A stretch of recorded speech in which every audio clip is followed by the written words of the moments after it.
African News, a live broadcast from Canada. I am Sandra Asante. Now top stories.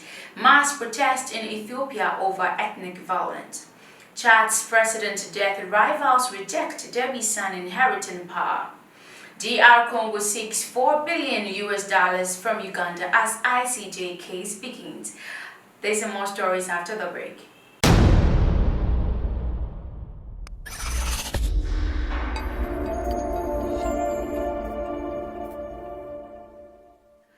You're welcome back from the break. Now to our first story. There were mass protests in at least 7 towns in Ethiopia's Amhara region, including the capital, Bahardar, calling for an end to kill and targeting the Amhara people. The demonstrations come after 2 towns were destroyed and thousands of people displaced in a series of ethnic attacks. The attacks occurred in an eastern part of the Amhara region, where a majority of Amhara people resides alongside a minority Omoro people. The regional government accused the rebel group OLF Shane, but the group dismissed the accusations. At least 4 districts were targeted, and the chaos lasted for 5 days starting Wednesday. The attacks stopped on Monday after the military set up a command post in the area. Survivors from 2 areas who spoke to BBC America says at least 20 people died, but officials say many people died without even an exact number. We move to Chad, and Mahamat Idris Deby was named interim president by a transitional council of military officers. Chad's slain leader Idris Deby's son will take over as president in place of his father, according to the charter released on Wednesday by the presidency. It said General Mahamat Idris Deby, 37, who on Tuesday was swiftly named transitional leader as head of the military council following his father's death, will occupy the functions of the president of the republic and also serve as the head of the armed forces. The charter repeals the preceding constitution and will be implemented as the basic law of the republic according to its terms. The young Deby has also been named supreme head of the armed forces. Deby's son had overseen his father's security as head of the elite presidential guard and had often appeared alongside him. Mahamat Deby is best known as the top commander of the Chadian forces assisting a United Nations peacekeeping mission in the Eritrea north of neighboring Mali. He signed a decree Tuesday setting out a military council with 15 generals, including himself, and 14 other known to have been part of the late presidential circles of loyalties.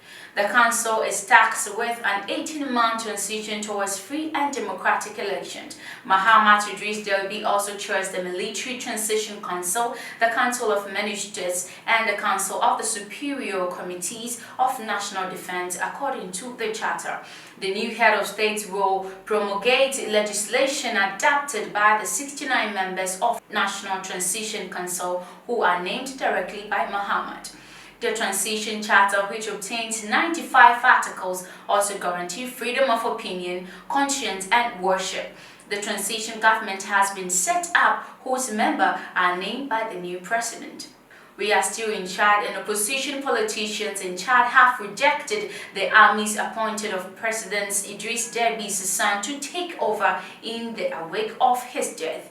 Deby, 68, who has been in power for 3 decades, died after being shot as he battled rebels on the front line. The rebels have also objected the move, saying Chad is not a monarchy. Mahamat Idris Deby Itno, also known as General Kaka, was in charge of the presidential guard and is to lead the country for 18 months until elections. Experts told the BBC and other broadcasters that the move is unconstitutional and that the Speaker of Parliament should take over when a sitting president dies before organizing elections. Deby's death was announced on state TV on Tuesday, a day after provisional elections results projected he would win the 6th term in office at the helm of oil-rich country. The government and parliament have been dissolved on Wednesday. The borders were reopened and overnight curfew eased slightly. There are fears that the death could trigger political instability in the vast semi-arid country with a long history of rebellions and coup attempts and where the opposition is weak and divided.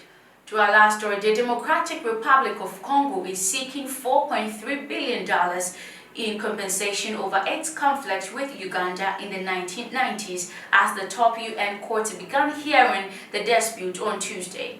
The lawyer representing DR Congo told the court that large-scale conflict, which included Uganda's invasion and subsequent occupation, caused breaches of human rights and they were version of barbarity. Paul Kripson Kapozi bin Bolongo told judges at the International Court of Justice that Uganda had not acted in good faith and had not assumed responsibility for the damage it had caused. Hearing over the dispute began on Tuesday and will last for 10 days, with Uganda expected to make its submission to the court later in the week. Between 1996 and 2003, several countries and militia fought in eastern DR Congo in a series of brutal wars that claimed thousands of lives and involving exploitation of natural resources like mineral and timber.